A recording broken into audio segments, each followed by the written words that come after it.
Bienvenue à tous ceux qui nous rejoignent ici au Parc des Princes pour une rencontre dans le cadre du salon Your Future. Dans ce lieu emblématique du sport, nous sommes là pour vous accompagner dans votre orientation, vous aider à trouver la formation ou le cursus qui vous convient. On est là jusqu'à demain soir. Nous allons voir maintenant lors de cette interview quel impact peut avoir l'intelligence artificielle sur les métiers du digital. Un sujet franchement bien d'actualité. Pour cela, j'accueille Raphaël Chenol. Bonjour. Bonjour. Merci d'être avec nous. Vous êtes directeur national du Digital Learning et on va parler de ce sujet. Mais avant de commencer cette interview, puisqu'on parle d'Innov, qu'est-ce que c'est ? Alors Innov, c'est une très belle école qui enseigne tous les métiers du digital, du numérique. Aujourd'hui, c'est un groupe qui a déjà une vingtaine d'années, avec une très belle croissance. On a déjà 11 campus sous la marque Innov, 2 campus sur la marque Écart, qui est une très belle école de l'audiovisuel. On a lancé, il y a à peine quelques mois, le premier campus complètement dématérialisé, digital, qui s'appelle Innov Connect, qui marche très très bien. L'avantage, c'est que quand vous n'avez pas forcément un campus physique à côté de chez vous, là où on n'est pas présent, vous pouvez vous y inscrire. Et puis, on ouvre cette année également 3 nouveaux campus à Strasbourg, Marne-la-Vallée, Val d'Europe et Rouen également.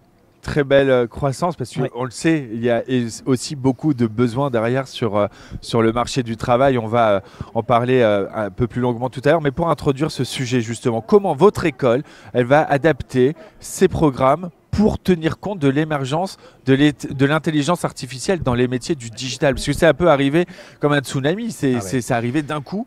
Il a fallu s'adapter vite. C'est un véritable tsunami. On n'a pas attendu d'être submergé par la vague. Il faut savoir que la plupart de nos intervenants sont des professionnels qui, dès qu'ils ont des outils à disposition, et notamment on travaille beaucoup, on a toute une filière sur Créa Design, 2D, 3D, qui intègre déjà par exemple la suite Adobe, Photoshop, Premiere, intègre déjà ces outils.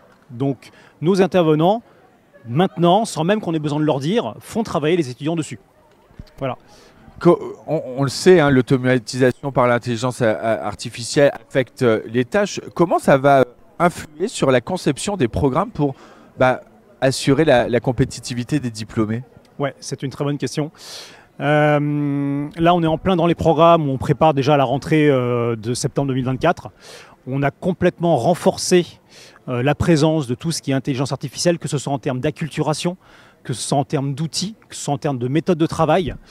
Mais également, des choses qu'on prend en compte, c'est qu'à partir du moment où l'IA va remplacer un certain nombre de hard skills, des compétences techniques. Par exemple, hier, pour faire une création sur Photoshop, vous pouviez mettre 10 heures. Maintenant, avec Firefly, vous allez en mettre 2. Mais à la base, à la fin, vous devez quand même avoir la compétence. Donc ce qu'on va faire également, c'est que même si vous êtes le meilleur technicien au monde, vous avez besoin d'une sensibilité, de créativité, de l'esprit critique qui va vous permettre d'atteindre cette compétence. Et ça ne pourra jamais être remplacé par l'intelligence artificielle.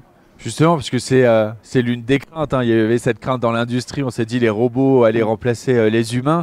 Là, la préoccupation, c'est de se dire l'intelligence artificielle elle va remplacer des emplois dans le digital. Comment votre école aborde cette préoccupation et comment aussi elle rassure et comment elle forme? Alors, je dirais, ça va remplacer des emplois, peut-être, mais chez nous, on peut plutôt dire que ça va remplacer certaines compétences, comme je disais, du hard skill. Et on va les renforcer justement sur la créativité et l'esprit critique. Aujourd'hui, la façon dont sont faits les diplômes, les RNCP, c'est à la fin que vous devez avoir une compétence. D'accord ? Peu importe la façon, les outils que vous utilisez, c'est la compétence qui compte. Donc c'est vrai qu'aujourd'hui, ça reste des outils. Ça reste des outils qui ne sont pas intelligents, contrairement à ce qu'on peut dire. Ce n'est pas de l'intelligence artificielle, ça reste un outil.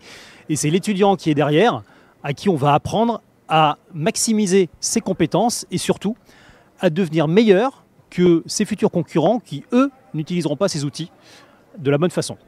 Finalement, l'intelligence artificielle, elle va pouvoir être un support, un accompagnateur, elle va venir aider tous les experts du domaine digital.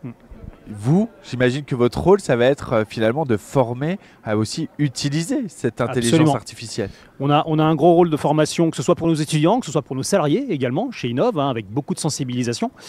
C'est vrai qu'aujourd'hui, alors on parle, je ne sais pas si vous êtes au courant, mais on pense qu'il y a à peu près 80% des gens qui utilisent, par exemple, ChatGPT dans leur bureau de façon cachée. On appelle ça même du shadow AI.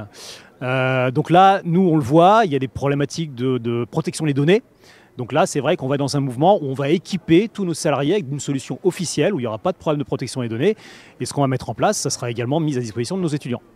L'idée, c'est que finalement, on se rassure aussi de l'avenir. C'est de se dire que faut arrêter de tout voir comme un obstacle et se dire comment on se sert de toutes ces innovations. On vit une révolution. Plutôt que de jouer l'autruche, il faut l'embrasser, il faut faire avec. Et c'est la première étape véritablement de ce qu'on va appeler un humain augmenté. Finalement. Merci beaucoup Raphaël Chenol, directeur national du Digital Learning chez Innov. Merci d'avoir été avec nous. Alors, eu cet échange super intéressant, vraiment sur l'impact de l'intelligence artificielle. Voilà aussi, c'est ça le salon Your Future, c'est pas juste trouver une école, trouver un job, c'est aussi apprendre sur les domaines pour mieux s'orienter et c'est ce qu'on va partager avec vous. Innov, partenaire justement de ce salon et vous êtes présent jusqu'à demain soir ici. Tout à fait. Donc venez rencontrer Raphaël parce qu'il a encore plein de choses passionnantes à partager avec vous. Merci, on va se retrouver dans quelques instants, on continue à parler de votre avenir. À tout de suite. Merci, au revoir.